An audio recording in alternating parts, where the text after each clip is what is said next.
মেয়ে দেখতে এসেছি। 2 ঘন্টা ধরে বসে আছি মেয়ের বাড়িতে। মেয়ে আসার কোনো খবরই নাই। মেয়ে আসতে আসতে আমার পরিচয়টা দিয়ে দিই। আমি নিয়ান আহমেদ। পড়ালেখা শেষ করে একটা প্রাইভেট কোম্পানিতে জব করছি। অবশ্য বাবার ইচ্ছা ছিল আমি পড়ালেখা শেষ করে ওনার ব্যবসা দেখাশোনা করি, কিন্তু আমার ইচ্ছা আমি চাকরি করব। তাই বাবাই আমাকে বাবার পরিচিত একটা প্রাইভেট কোম্পানিতে ঢুকিয়ে দেন। 25,000 টাকা বেতন। অবশ্য আমার এখন বিয়ে করার ইচ্ছা ছিল না, কিন্তু আম্মুর জোরাজোরিতে বিয়ে করতে হচ্ছে। আপনাদের সাথে কথা বলতে বলতে মেয়েও চলে এসেছে, ইয়া বড় একটা ঘুমটা দিয়ে। মেয়েটা আম্মুর কাছে গিয়ে বসলো। আম্মু ঘুমটা সরালো। মাশাল্লাহ, ঘুমটা সরানো মাত্রই আমার মুখ দিয়ে উপরে কথাটি বেরিয়ে আসলো। আমার তো মাথা ঘুরে পড়ে যাওয়ার মতো অবস্থায়। একে মানুষ নাকি পরি? এত সুন্দর মানুষও আছে নাকি এই পৃথিবীতে? আমি হাঁ করে মেয়েটার দিকে তাকিয়ে আছি। হঠাৎ আম্মু আমাকে ধাক্কা দিয়ে বলল, কি রে, এমন হাঁ করে তাকিয়ে কি দেখছিস? পছন্দ হয়েছে বৌমাকে? এখনো বিয়ে হয় নাই, আম্মু বৌমা বানিয়ে ফেলছে। কি রে, কি ভাবছিস? বল, বৌমাকে পছন্দ হয়েছে কিনা? মাথাটা উপর নিচ করে হ্যাঁ বললাম। সবাই একসাথে বলে উঠল আলহামদুলিল্লাহ। হঠাৎ মেয়েটা তার বাবাকে বলল, বাবা, আমি ওনার সাথে একা কিছু কথা বলতে চাই। আচ্ছা মা, জামাই বাবাজিকে তোর রুমে নিয়ে যা। মেয়েটা আমাকে ইশারায় বলল আসুন। মেয়েটা সিঁড়ি বেয়ে উপরে উঠতে লাগলো। আমিও মেয়েটার পিছে পিছে উপরে উঠতেছি। মেয়েটা একটা রুমে ঢুকলো, আমিও ঢুকলাম মেয়েটার পিছে পিছে। আমি রুমে ঢুকা মাত্রই ঠাস করে দরজাটা লাগিয়ে দিল। আমি ভয় পেয়ে বললাম, দরজা লাগালেন কেন? আমার দরজা আমি লাগাবো, তাতে তোর বাপের কি? আমি পুরো বোকা বনে গেলাম। এ তো পুরা গুন্ডি। নিচে কত সুন্দর মাথা নিচু করে কথা বললো, উপরে এসে তো পুরা রূপটাই বদলে ফেললো। কি আমি গুন্ডি? দেখাচ্ছি তোকে আমার গুন্ডিগিরি। আরে আমি তো আস্তে আস্তে বললাম। মেয়েটা শুনলো কি করে? মেয়েটা হুট করে একটা চাকু নিয়ে এসে আমার গলায় ধরলো। সরি সরি, প্লিজ চাকুটা সরান, আর বলবো না। সরাতে পারি, কিন্তু আমার একটা শর্ত আছে। আমি যা বলবো তাই করতে হবে। আপনি যা বলবেন আমি তাই করব। প্লিজ চাকুটা সরান। সত্যি তো? যা বলবো তা করবে? করব, বলেন কি করতে হবে। তুমি এখন নিচে গিয়ে বলবে তুমি বিয়েটা আরো 2 বছর পর করতে চাও। কেন 2 বছর পরে কেন? তার চেয়ে আমি গিয়ে বলি আমাদের বিয়েটাই বাদ দিয়ে দিতে। একদম না, আমি যা বলছি তাই করো, না হলে কিন্তু চাকু দিয়ে গলা আলাদা করে ফেলবো।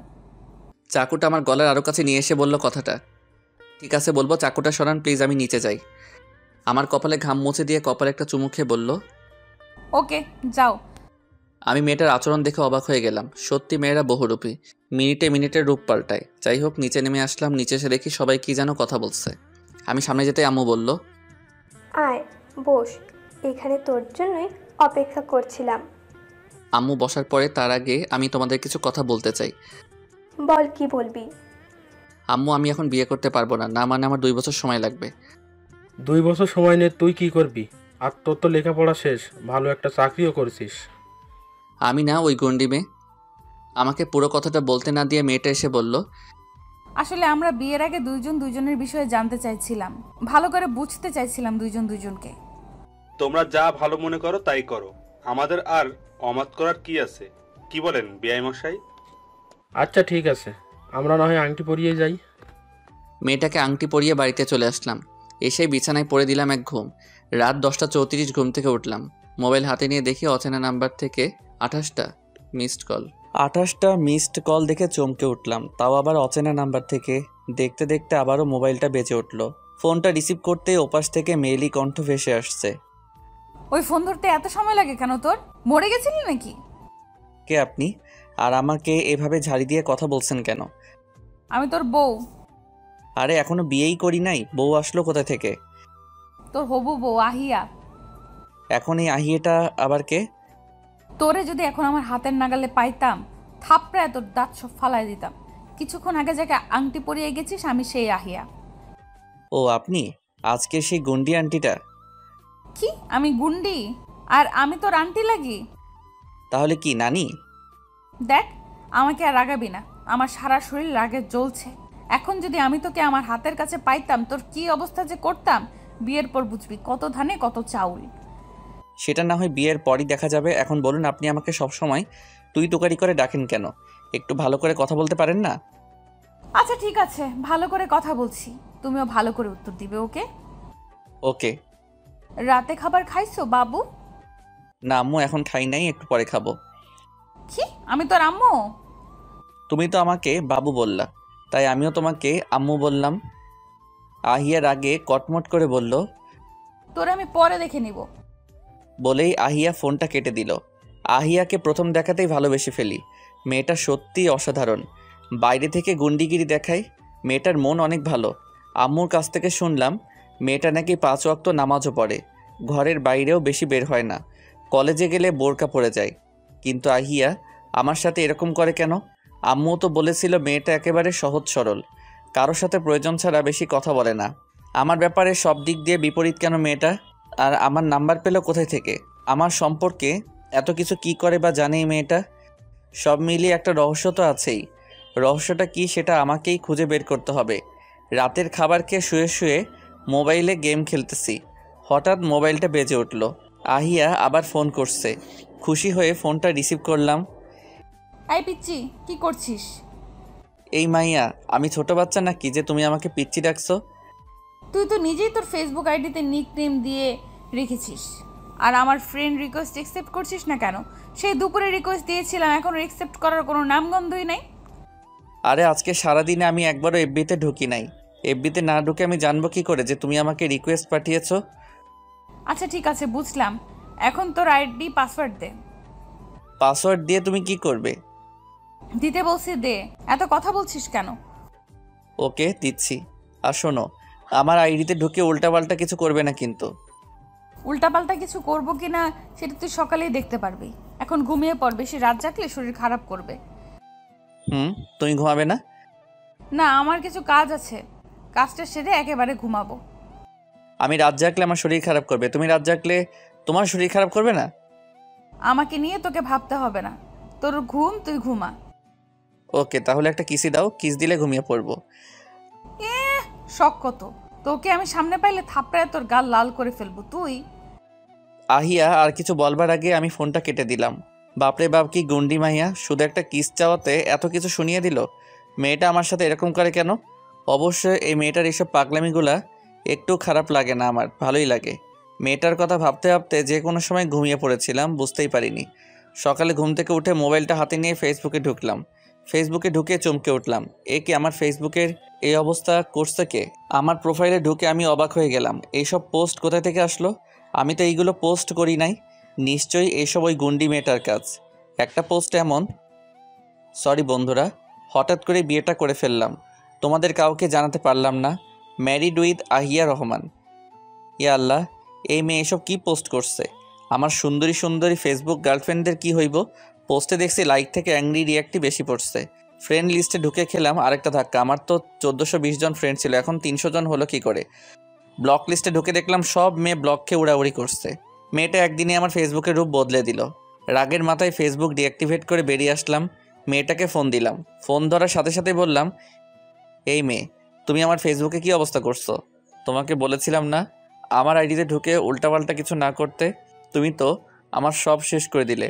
আমার সব সুন্দরী সুন্দরী গার্লফ্রেন্ডদের ব্লক মারছো। এই কথাটি বলেই জিব্বাতে কামড় দিলাম। এ কি বললাম আমি?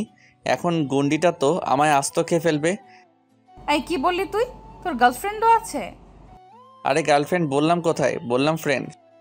আমার কি বোকা পাইছিস নাকি যে তুই যা বলবি আমি তাই শুনবো? বল, তোর গার্লফ্রেন্ড কয়টা আছে? সত্যি বলবো না মিথ্যা বলবো? সত্যি বলবি, মিথ্যা বললে হাত পা ভেঙে বস্তায় ভরে নদীতে ফেলে দিব। ও মাগো, এ তো পুরা গুন্ডি। আচ্ছা, হাত পা ভাঙতে হবে না, সত্যিটাই বলছি। বল। আমি আমতা আমতা করে বললাম, না মানে আসলে 3টা আছে। কি, তোর এতগুলা গার্লফ্রেন্ড আছে? এতগুলো কোথায়, মাত্র 3টা। আর এদেরকে আমি ভালো টালো বাসি না। ওরা শুধু ফেসবুক গার্লফ্রেন্ডের সাথে শুধু টাইম পাস করি। টাইম পাস না? তোর টাইম পাস কর, আমি বের করব বিয়ের পর। আচ্ছা আহিয়া, তুমি কি আমাকে ভালোবাসো? আমি জানি আহিয়া আমাকে ভালোবাসে, তবুও ওর মুখ থেকে শোনার জন্য বললাম। তোকে আমি ভালোবাসতে যাব কেন? ও আচ্ছা, তাহলে আমি আমার গার্লফ্রেন্ডদের কাছে যাই। ঠ্যাং ভেঙে ফেলবো। আমার পা ভাঙলে তো তোমাকে সবাই ঠ্যাং ভাঙা জামাইয়ের বউ বলবে। সেটা পরে দেখা যাবে। আর শোন, আজ থেকে তুই আর একটা মেয়ের সাথেও কথা বলবি না। কোনো মেয়ের দিকে তাকাবি না, ওকে? ফেসবুকে কোনো মেয়ের ছবিতে লাইক দিবি না, ওকে? দেখাবিও না, ওকে? খালি 0 ফেসবুক চালাবি, ওকে? আচ্ছা। মেয়েটার এসব প্রশ্ন শুনে মুচকি মুচকি হাসছে আর উত্তর দিচ্ছি। আহিয়ার সাথে কথা বলা শেষ করে অফিসে চলে গেলাম। পরের দিন সকালে ঘুম থেকে উঠে চমকে উঠলাম। এ কি, এই মেয়ে এখানে কি করছে?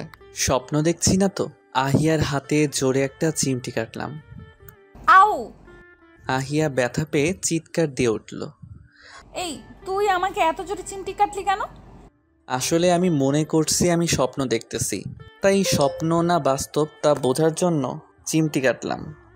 তাই বলে এত জোরে চিমটি দিতে হবে? আর আমাকে কেন চিমটি কাটলি? নিজেকে নিজে চিমটি কেটে দেখতে পারলি না? সরি।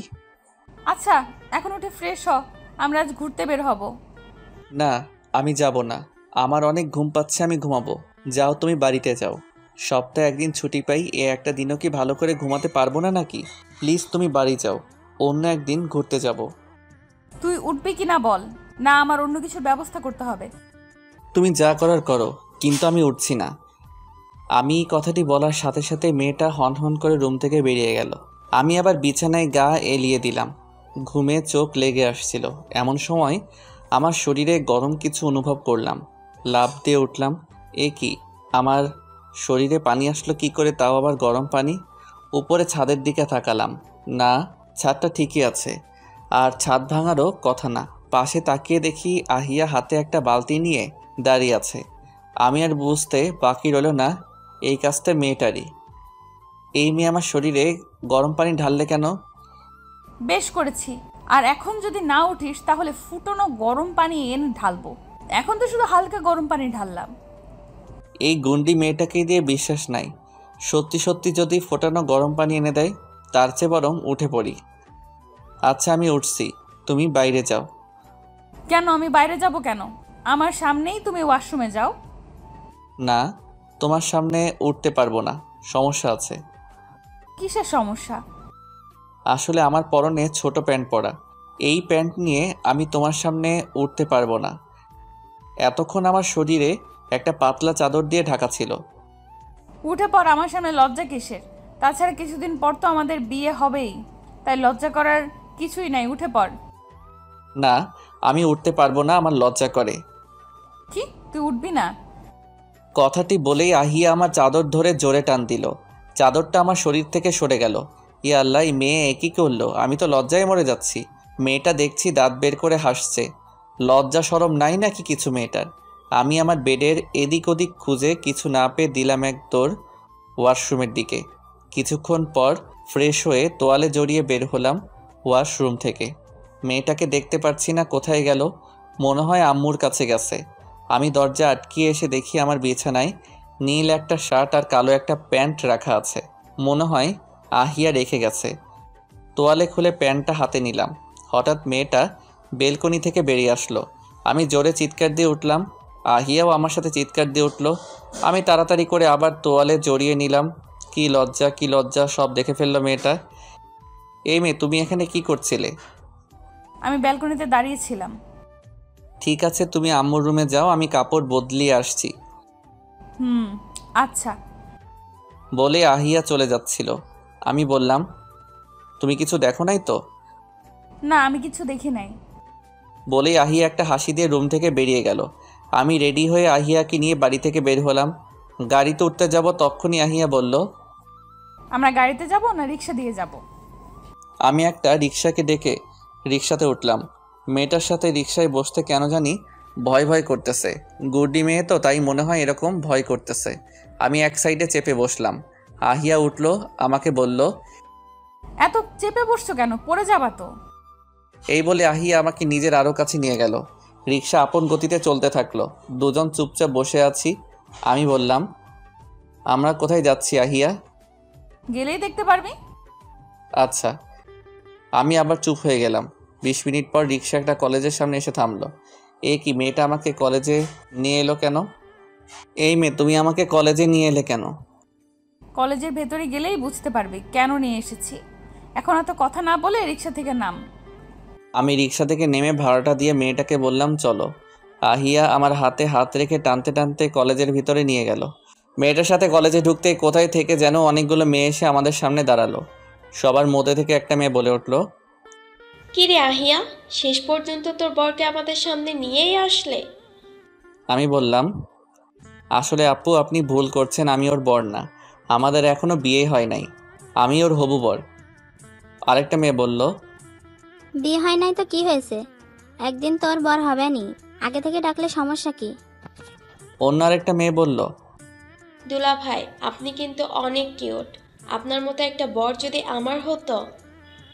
এই রিয়া, ওর দিকে এরকম চোখ দিবি না, ও শুধু আমার, আর কারো হতে দিব না। আহিয়ার কথা শুনে বুঝতে পারলাম মেয়েটা আমাকে সত্যি অনেক ভালোবাসে। তাই এই সুযোগে মেয়েটার সাথে কিছুক্ষণ মজা নিয়ে নেই। আমি রিয়াকে উদ্দেশ্য করে বললাম, আপনিও কিন্তু অনেক কিউট। আপনার মতো যদি আমার একটা বউ হতো কতই না ভালো হতো। আমার এই কথাটা শুনে সবাই জোরে হাসতে লাগলো। আর এদিকে আহিয়া তো তেলে বেগুনে জ্বলছে। এই তুই কি বললি? সত্যি করে বল, রিয়া কি আমার থেকেও সুন্দর? আরে সবার সামনে আমার মান ইজ্জত সব প্লাস্টিক করে ফেলছো তো। ছাড়ো আমার কলার। আগে বল, কে বেশি সুন্দর, আমি নাকি রিয়া? সত্যি বলছি তুমি ওর থেকে অনেক সুন্দর। তাহলে বললি কেন যে রিয়া তোর বউ হলে ভালো হতো? আরে এটা তো মজা করে বলছি। সত্যি তো? সত্যি সত্যি সত্যি 3 সত্যি। কলার ছাড়ো প্লিজ, সবাই হাসছে। যা, ছাড়লাম। এরকম মজা ভবিষ্যতে করলে তোর খবর আছে। এদিকে আহিয়ার বান্ধবীরা আহিয়ার এইরকম কর্মকাণ্ড দেখে হয়ে আছে। যে মেয়েটা ছেলেদের সাথে কথা বলা তো দূরে থাক, ছেলেদের সামনে গেলে হাত পা কাঁপতো, সেই মেয়ে আজ একটা ছেলের কলার চেপে ধরলো। সবাই অবাক হয়ে দাঁড়িয়ে রইল। কি রে আহিয়া, তোর এত সাহস আসলো কোথা থেকে? ও আমার জামাই, ভুল করলে তো শাসন করবই, এখানে সাহসের কি আছে? তুই না বলছিলি তোর ছেলেদেরকে অনেক ভয় লাগে? গুন্ডা ছেলেদের তো ভয় লাগেই, তাই বলি কি নিজের বরকেও ভয় পেতে হবে নাকি? তাও ঠিক। আমরা এখন যাই, অন্য আরেকদিন ওকে নিয়ে আসবো কলেজে। সবার থেকে বিদায় নিয়ে আহিয়াকে ওর বাড়ি পৌঁছে দিয়ে আমি বাড়িতে চলে আসলাম। আহিয়ার শাসন আর খুনসুটিতে কেটে গেল 2 বছর। সামনের সপ্তাহে আমাদের বিয়ে। আহিয়া এখন আগের মতোই রয়ে গেছে। গুন্ডিগিরিটা আগের থেকেও বেড়ে গেছে, কিন্তু এই গুন্ডিগিরির মধ্যে যে কতটা ভালোবাসা লুকিয়ে আছে সেটা আমি এই 2 বছরে বুঝতে পারছি। আহিয়া যে আমাকে ভালোবাসে সেটা সে আমাকে বুঝতে দেয় না। জানি না আমার সাথে কেন এমন করে। আহিয়া এখন আমাকে আগের মতোই তুই তুকারি করেই ডাকে। আর আহিয়া আমাকে সবসময় জারির উপরে রাখে। সব সময় শুধু বলে এটা করিস না কেন, ওইটা করিস না কেন। যাই হোক, গুন্ডিটাকে একটা ফোন দেই। ফোন দেওয়ার সাথে সাথেই রিসিভ করলো। হ্যালো, কি করছো জানো? ওই, তোরে আমি বলছিলাম না আমাকে তুই জানো টানো ওইসব ডাকবি না। তো কি ডাকবো গো? আন্টি ডাকবি, শয়তান ছেলে, নাম ধরে ডাকবি সব সময়। ওকে আন্টি ডাকবো। ও সরি, নাম ধরে ডাকবো। শয়তান ছেলে, তোর শয়তানি আমি বের করব বিয়ের পরে। আর তো মাত্র 3 দিন পরেই বুঝতে পারবি আমি কি। পরের দিন সকালে আম্মু আসলো আমার রুমে। এসে বলল, এই নিয়ান, উঠ, কয়টা বাজে খবর আছে? আম্মু আরেকটু পরে উঠি না? তুই উঠবি নাকি পানি আনতে হবে? আরে উঠতেছি তো, পানি আনতে হবে না। এত সকাল সকাল উঠে কি করবো আম্মু? আজ না তোর গায়ে হলুদ? গায়ে হলুদ তো রাতে, এত সকালে কি করব? এখন উঠে ফ্রেশ হয়ে তোর আন্টিকে নিয়ে এয়ারপোর্ট থেকে। আন্টি মানে কোন আন্টি? তোর মীরা আন্টি। মীরা আন্টি মানে? আমি লাফ দিয়ে উঠলাম। ওই পিচ্চিটাও আসবে নাকি? ও মাই গড, তাহলে তো আমি শেষ। আসলে আমি পিচ্চি বলছি আমার ফুফাতো বোনকে। ছোটবেলা থেকেই আমার পিছে পিছে লেগে থাকতো। আমাকে কোথাও একা পেলেই জড়িয়ে ধরতো। 4 বছর হলো ওরা লন্ডনে চলে গেছে। আজ নাকি আবার আসছে। এখন যদি আবার আগের মতো করে তাহলে তো আহিয়া আমাকে শেষ করে ফেলবে। এত কিছু না ভেবে এদেরকে আগে নিয়ে আসি এয়ারপোর্ট থেকে। এয়ারপোর্ট পৌঁছাতে দেখলাম সবাই দাঁড়িয়ে আছে, কিন্তু সাইমা কোথায়? সেই পিচ্চিটা আমার ফুফাতো বোন মনে হয় আসে নাই। ভালোই হয়েছে, হাঁপ ছেড়ে বাঁচলাম। ওদের পাশে দেখছি একটা মেয়েও দাঁড়িয়ে আছে। ওই মেয়েটা আবার কে? ওদের সামনে যেতেই দেখলাম, আরে ওই মেয়েটা তো সাইমা। এই পিচ্চি এত বড় হলো কি করে? ওর মুখের দিকে তাকিয়ে দেখলাম মুখ গোমড়া করে দাঁড়িয়ে আছে। কান্না কান্না ভাব নিয়ে আমাকে বলল, বিয়ে করছো আর আমাকে একবার জানালেও না? ওই তোরা এখানে কি ফিসফিস করছিস? বাড়িতে চল। আন্টি চলুন, গাড়িতে উঠুন। ওদেরকে বাড়িতে নিয়ে আসার পর সবাই অনেক দিন পর আন্টিদের পেয়ে ঘিরে ধরলো। অনেকে অনেক প্রশ্ন করছে আর আন্টিরা এক এক করে উত্তর দিচ্ছে। আমার অনেক গরম লাগছে, তাই ভাবলাম গোসলটা সেরে নিই।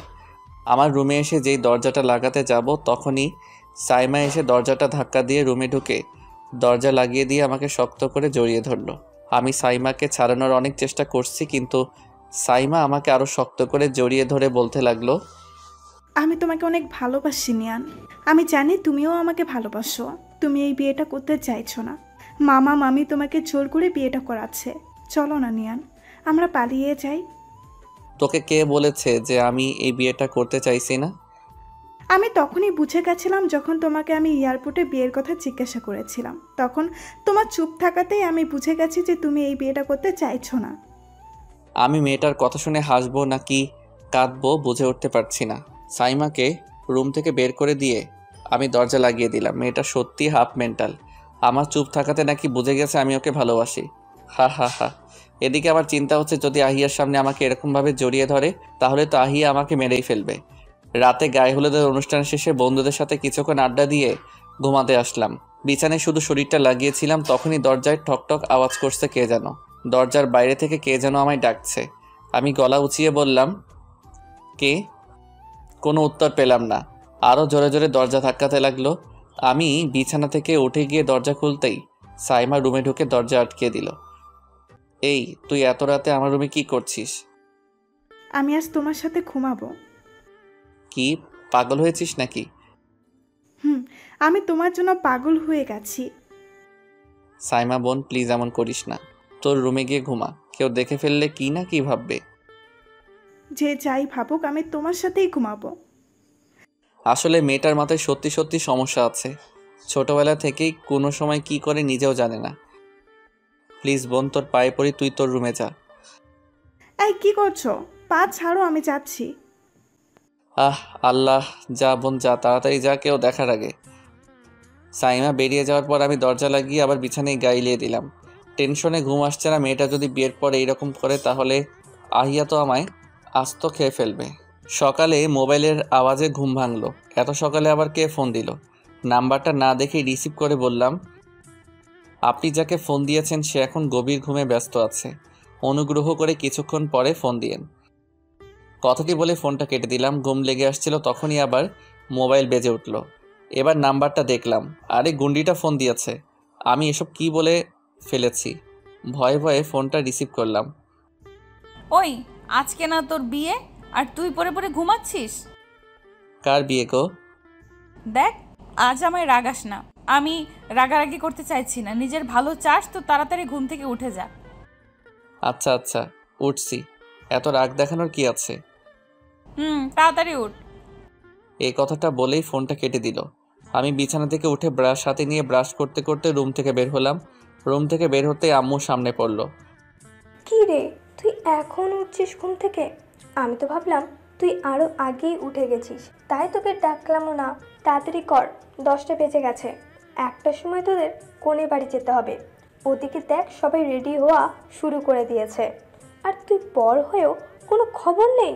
কথায় আছে না, যার বিয়ে তার নাম নেই, পাড়াপড়শির ঘুম নাই। আরে আম্মু, যাচ্ছি তো, এত বকাবকি করার কি আছে? বন্ধুরা সবাই আমাকে পাঞ্জাবি পায়জামা পরাচ্ছে।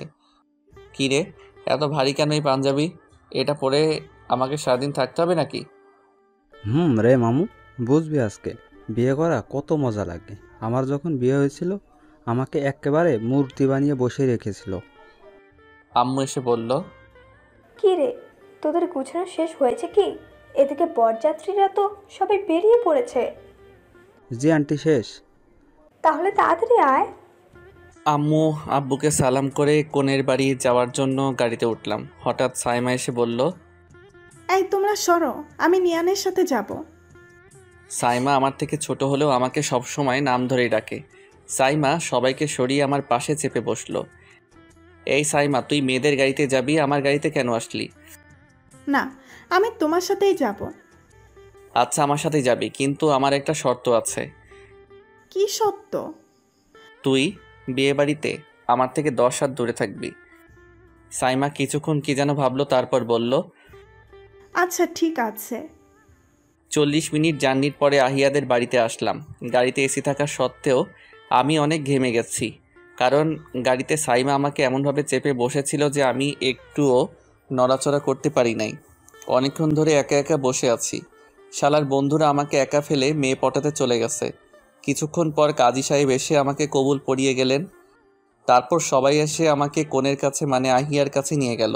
আহিয়াকে কোণের রূপে দেখে আমি আবারও ক্রাশ খেলাম। নতুন করে আহিয়ার প্রেমে পড়লাম। আমি হাঁ করে আহিয়ার দিকে তাকিয়ে থাকলাম। আহিয়া আর আমি সোফাতে বসা ছিলাম। হঠাৎ আহিয়া আমাকে কোমরে জোরে একটা চিমটি কাটলো আর আমাকে কানে কানে বলল, এমন হা করে কি দেখিস? আমি আহিয়ার চিমটিকে সবার সামনে জোরে চিৎকার দিয়ে উঠলাম। আহিয়ার বান্ধবীরা বলল, কি হলো দুলাভাই, এত জোরে চিৎকার দিয়ে উঠলেন কেন? না মানে পায়ে কি যেন কামড় দিল। কোণে বিদায়ের সময় আহিয়ার সে কি কান্না! ওর কান্না দেখে আমার মনে হলো এইরকম কাঁদতে আমি কাকে যেন দেখেছিলাম। এই কান্না আমার অনেক পরিচিত মনে হলো, কিন্তু কিছুতেই মনে পড়ছে না। পরে নিজেই নিজের মাথায় থাপ্পড় দিয়ে বললাম, আমি আবার ওর কান্না কোত্থেকে দেখব? আজই তোকে প্রথম কান্না করতে দেখলাম। আহিয়ার বাবা আহিয়াকে আমার হাতে তুলে দিলেন। সারাটা রাস্তা কান্না করতে করতে এসেছে আহিয়া। বাড়িতে আসার পর সবাই কোনেকে নিয়ে ব্যস্ত হয়ে পড়ল। আমি যে বর তার কোনো খবরই নাই। এমনকি আমার নিজের আম্মুও আমার দিকে চেয়েও দেখল না। সে তার নতুন মেয়েকে নিয়ে ব্যস্ত। রাতে বন্ধুদের সাথে আড্ডা দিতে দিতে কখন যে 11টা বেজে গেছে খেয়ালই করি নাই। আমি সিদ্ধান্ত নিয়েছি বাসর ঘরে আমি যাব না। অনেক ভয় করছে গন্ডিটা কী যে করব ওর পাশে গেলে। তাই সিদ্ধান্ত নিয়েছি আমি ওই রুমে কিছুতেই যাব না। বন্ধুরা অনেক জোরাজোরি করছে যে তাড়াতাড়ি তো রুমে যা, তোর বউ একা একা বসে আছে মনে হয়। কিন্তু আমি জেদ ধরে বসে আছি যে আমি বাসর ঘরে যাব না। শেষ পর্যন্ত বন্ধুরা আর কোনো উপায় না পেয়ে আমাকে সবাই ধরে তুলে নিয়ে যেতে লাগলো। আমি বললাম, আরে কি করছিস তোরা? নামা আমাকে, নামা, আমি হেঁটেই যাব। অনেক সাহস জুগিয়ে হেঁটে হেঁটে আমার রুমের দরজা পর্যন্ত আসলাম, কিন্তু দরজার সামনে আসতেই সব সাহস উড়ে গেল। আবার দাঁড়িয়ে পড়লাম, ভিতরে যেতে ভয় করছে। বন্ধুরা আমাকে দরজার সামনে দাঁড়িয়ে থাকতে দেখে জোরে ধাক্কা দিয়ে রুমে ঢুকিয়ে বাইরে থেকে দরজা লাগিয়ে দিল। আমার তো অবস্থা খারাপ, হাত পা কাঁপছে। দরজা ভিতর থেকে লাগিয়ে দিয়ে আহিয়ার দিকে তাকালাম। আহিয়া ইয়া বড় ঘোমটা দিয়ে মাথা নিচু করে বসে আছে। আমি ভয়ে ভয়ে আহিয়ার দিকে এগিয়ে গেলাম। আহিয়া আমাকে অবাক করে দিয়ে বিছানা থেকে উঠে এসে আমার পা ধরে সালাম করলো। এই কি করছো? ওঠো। স্বামীর পায়ের নিচে স্ত্রীর বেহেস্ত। তুমি রুমে আসতে তো দেরি করলে কেন? আহিয়ার এরকম ব্যবহার দেখে আমি থ হয়ে দাঁড়িয়ে রইলাম। যে মেয়েটা আমাকে তুই তুই ছাড়া ডাকতো না, আজ সেই মেয়ে আমাকে তুমি করে ডাকছে। কি অবাক হলে তো? তোমাকে আমি বলেছিলাম না বিয়ের পরে বুঝতে পারবে আমি কে। আমার চোখের দিকে তাকিয়ে দেখতো আমায় চিনতে পারো কিনা। আমি আহিয়ার দিকে কিছুক্ষণ তাকিয়ে থাকার পর আমার একটা সন্দেহ হলো। আমি ভালো করে আহিয়াকে দেখতে লাগলাম। এখন আমার সন্দেহটা আরও বেড়ে গেল। আমি মেয়েটাকে পিছন দিকে দাঁড় করিয়ে ব্লাউজের হুক খুলতে লাগলাম। খারাপ কিছু ভাববেন না, এখানেও রহস্য আছে। একটা হুক খোলার পর অনেক বড় একটা শক খেলাম। তিথি, তুই? আপনারা হয়তো ভাবছেন এই তিথিটা আবার কে? আসলে আহিয়াই হচ্ছে সেই তিথি। চলেন ঘুরে আসি 8 বছর আগে। 8 বছর আগে তিথি আমাদের পাশের বাসায় ওর মামা মামির সাথে ভাড়াটিয়া থাকতো। বাসাটা আমাদেরই। তখন তিথি 8ম শ্রেণীতে পড়তো আর আমি এসএসসি পরীক্ষা দিয়ে ইন্টারে ভর্তি হয়েছিলাম। তিথি সবসময় আমাদের বাসাতেই থাকতো। আম্মুর সাথে তিথির অনেক ভাব ছিল। আম্মুর সাথে কাজে সাহায্য করত। তিথিকে আমার একদম সহ্য হতো না। আমার সব জিনিসে ভাগ বসাতো আর সারাদিন আমার পিছে পিছে লেগে থাকতো। আর আম্মু তিথির সাথে এমন ব্যবহার করত যেন তিথি তার ছেলের বউ। আজ আমার কলেজের প্রথম দিন। তো রেডি হয়ে কলেজে যাওয়ার জন্য বাসা থেকে বের হয়েছি। এমন সময় পাশের বাসার আন্টি ডাক দিলেন। পেছনে তাকিয়ে দেখি তিথির মামি আর তিথি স্কুল ব্যাগ নিয়ে দাঁড়িয়ে আছে। জি আন্টি, বলেন। তুমি কি কলেজে যাচ্ছ বাবা? জি আন্টি। আজ তিথির মামা বাসায় নেই, তুমি কি তিথিকে একটু স্কুলে নামিয়ে দিতে পারবে? এই পিচ্চিটাকে আবার বুঝি স্কুলে পৌঁছে দিতে হবে? অসহ্য একটা পিচ্চি। দেখছি আজ অনেক সেজেছে, মনে হয় যেন কোথাও বেড়াতে যাচ্ছে। আচ্ছা আন্টি, ঠিক আছে। এই তিথি আয়। তিথিকে নিয়ে রিক্সাতে উঠলাম। আমি যতটা সম্ভব এই পিচ্চির পাশ থেকে সরে বসলাম। এই এত চেপে বসছো কেন? পড়ে যাবে তো। আমার হাত ধরে টান দিয়ে নিজের পাশে নিয়ে গেল তিথি। 20 মিনিট পর রিক্সা তিথির স্কুলের পাশে এসে থামলো। তিথি রিক্সা থেকে নেমে গিয়ে বলল, যাওয়ার সময় আমাকে একটু নিয়ে যেও প্লিজ। আচ্ছা। তোর স্কুল কয়টায় ছুটি হয়? 2টায়। তিথিকে স্কুলে পৌঁছে দিয়ে আমি আমার কলেজে চলে আসলাম। আজকে প্রথম দিন বলে বেশি ক্লাস হলো না। বন্ধুদের সাথে কিছুক্ষণ আড্ডা দিয়ে তিথির স্কুলে চলে আসলাম, কিন্তু তিথিকে তো কোথাও দেখতে পাচ্ছি না। ভিতরে ঢুকে দেখলাম তিথি তার বান্ধবীদের সাথে বসে আড্ডা দিচ্ছে। আমাকে দেখে ওর একটা বান্ধবী বলল, ওই তিথি, দেখ তোর বয়ফ্রেন্ড চলে এসেছে। আমি কিছু বললাম না, তিথিকে নিয়ে রিক্সাতে উঠলাম। এই তিথি, তুই তোর বান্ধবীদের আমার কথা কি বলেছিস? কই কিছু বলি নাই তো। তাহলে আমাকে তোর বান্ধবী তোর বয়ফ্রেন্ড বলল কেন? তোমাকে বলে নাই তো, রিয়া জুনিয়র বয়ফ্রেন্ডের কথা বলেছে। আমি আর কিছু বললাম না। বিকেলে শুয়ে শুয়ে মোবাইল টিপছিলাম, হঠাৎ তিথি হাতে একটা বাটি নিয়ে রুমে ঢুকলো। এই নাও, তোমার জন্য পায়েস বানিয়ে এনেছি। এই, তুই সবসময় আমার জন্য এগুলো বানাস কেন? আমি কি হই তোর যে আমার জন্য তোকে এগুলো বানাতে হবে? তুমিই তো আমার সব। আস্তে আস্তে বলল, তবুও আমি শুনে ফেললাম। এই, কি বললি তুই? তিথি আমার দিকে আর চোখে চেয়ে থাকলো। হঠাৎ আমাকে অবাক করে দিয়ে গালে চুমু খেয়ে দৌড়ে রুম থেকে বেরিয়ে যেতে লাগলো। পিচ্ছি একটা মেয়ে আমাকে চুমু খেলো, এই কথাটা ভাবতেই আমার সারা শরীর রাগে চলছে। তাই রাগ কন্ট্রোল করতে না পেরে হাতের কাছে একটা ধারালো ফল কাটার ছুরি ছিল, সেটা ছুঁড়ে মারলাম তিথির দিকে। ছুরিটা গিয়ে পড়লো তিথির পেটের উপর। তিথি অনেক জোরে ও মাগো বলে চিৎকার দিয়ে উঠল। ছুরিটা অনেক জোরে ছুঁড়ে মারার কারণে তিথির জামা ছিঁড়ে গিয়ে অনেকটা কেটে রক্ত বের হতে লাগলো। এদিকে তিথি জোরে জোরে কান্না করতে লাগলো। আম্মু ওর কান্না শুনে আমার রুমে আসলো। আমিও এগিয়ে গেলাম। অনেক রক্ত পড়ছে। তিথি রক্ত দেখে অজ্ঞান হয়ে গেল। আম্মু তিথি রক্ত দেখে কান্না করতে লাগলো। তিথিকে আমি পাজাকোলা করে তুলে গাড়িতে এনে তুললাম হাসপাতালে নিয়ে যাওয়ার জন্য। হাসপাতালে নিয়ে যাওয়ার পর তিথির মামা মামিও ছুটে আসলেন হাসপাতালে। অনেক জায়গায় কেটে গেছিল, তাই 3টে সেলাই লাগলো তিথির কেটে যাওয়া স্থানে। তিথির জ্ঞান ফিরে আসার পর তিথিকে সবাই জিজ্ঞেস করতে লাগলো কিভাবে কাটলো। আমি কিছু বলতে যাব, তখনই তিথি আমাকে আটকে দিয়ে বলল, পরে গিয়ে কিসের সাথে লেগে কেটে গেছে খেয়াল করি নাই। মেয়েটার কথা শুনে আমি অবাক হয়ে গেলাম। আমাকে বাঁচাতে এই পিচ্চিটা মিথ্যা বলল, আর আমি কি না। আমার অনেক খারাপ লাগতে লাগলো। রাতেই তিথিকে হাসপাতাল থেকে বাড়িতে নিয়ে আসা হলো। রাতে ঘুম আসছে না। আমার জন্য মেয়েটাকে এত কষ্ট পেতে হলো। সকালে গিয়ে সরি বলে আসতে হবে। সকালে আম্মুর ডাকে ঘুম ভাঙলো। তিথির কথা মনে পড়তেই ভাবলাম একবার দেখে আসি। ঘরের ভিতরে ঢুকে দেখলাম তিথির মামা মামি সোফাতে বসে আছেন। আমি তিথির মামিকে বললাম, আন্টি তিথি কই? ও রুমে বাবা। আচ্ছা আন্টি, আমি তিথিকে দেখে আসি। আচ্ছা যাও বাবা। আমি তিথির রুমে গিয়ে দেখলাম তিথি একদিকে কাত হয়ে শুয়ে আছে। তিথি আমাকে দেখে মুখ গোমড়া করে বলল, আমাকে আবার মারতে আসছো? তিথি, কালকের ঘটনার জন্য সরি রে, আমাকে মাফ করে দে প্লিজ। মাফ করতে পারি, তবে একটা শর্তে। কি শর্ত? এখন থেকে আমাকে ভালোবাসতে হবে। দেখ তিথি, তুই এখনো অনেক ছোট, এরকম পাগলামি করিস না। আর আমার প্রতি তোর যে ভালোবাসা, আসলে এটা ভালোবাসা না, এটা এক ধরনের ভালো লাগা। তুমি বলতে চাচ্ছ আমি এখনো পিচ্চিই রয়ে গেছি? আচ্ছা দেখে নিও, একদিন তোমাকে এই পিচ্চিটাকেই বিয়ে করতে হবে। আমি আর কিছু না বলে চলে আসলাম। আজ সারাদিন মন খারাপ ছিল, রাতেও ঘুম আসছে না, শুধু তিথির কথা মনে পড়ছে। মেয়েটা মনে হয় আমাকে সত্যিই ভালোবাসে। বিছানায় অনেক গড়াগড়ি করছি, কিন্তু ঘুম আসছে না, শুধু তিথির কথা মনে পড়ছে। বুঝলাম না আমি কেন এই মেয়েটার কথা ভাবছি। চোখ বন্ধ করতেই পিচিটার হাসি মাখা মুখ ভেসে উঠছে। হয়তো আমিও তিথিকে ভালোবেসে ফেলেছি। যাই হোক, এখন ঘুমানোর চেষ্টা করি। সকালে তিথিকে গিয়ে বলবো যে আমিও তাকে ভালোবেসে ফেলেছি। সকালে ঘুম থেকে উঠতে অনেক দেরি হয়ে গেল। ফ্রেশ হয়ে তিথিদের বাসার সামনে গিয়ে দেখি তাদের বাসায় তালা ঝুলানো। আমি আম্মুকে এসে জিজ্ঞেস করলাম, এদের বাসায় তালা ঝুলানো কেন?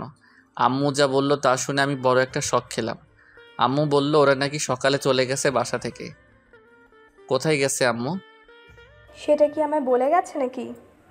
সেদিনের পর থেকে তিথিকে অনেক খুঁজেছি, কিন্তু কোথাও খুঁজে পাই নাই। আর এতদিন তিথি আমার চোখের সামনে থাকা সত্ত্বেও আমি তাকে চিনতে পারি নাই। আজ যখন আমাকে বলল ওর চোখের দিকে তাকিয়ে দেখে, তো তখন ওর চোখের দিকে তাকিয়ে আমি কিছুটা বুঝতে পারি যে ওই তিথি। তারপর যখন আহিয়ার ব্লাউজের হুক খুলে সেই সেলাইয়ের দাগ দেখতে পাই, তখনই আমি শিওর হয়ে যাই আহিয়া হলো সেই তিথি। এতদিন আমাকে বললে নাই কেন যে তুমি তিথি? জানো তোমাকে আমি কত জায়গায় খুঁজেছি। কেন খুঁজছিলে কেন? তোমাকে যে একটা কথা বলা হয় নাই। কি কথা? এখন তো আমাকে পেলে, এখন বলো। আমি হাঁটু গেড়ে বসে বললাম, তোমাকে অনেক ভালোবাসি তিথি, তুমি কি আমার বউ হবে? ও সরি, তুমি তো আমার বউ হয়েই গেছো। আচ্ছা, সেদিন তোমাকে একটা কিস করেছিলাম বলে তুমি আমাকে ছুঁড়ে মেরেছিলে না? এখন তো অনেক কিছু করব, এখন কি করবে? বলে তিথি আমাকে ধাক্কা দিয়ে বিছানাতে ফেলে তিথি আমার উপরে উঠে আসলো। বাকিটা ইতিহাস, বলা যাবে না, সময় লাগবে।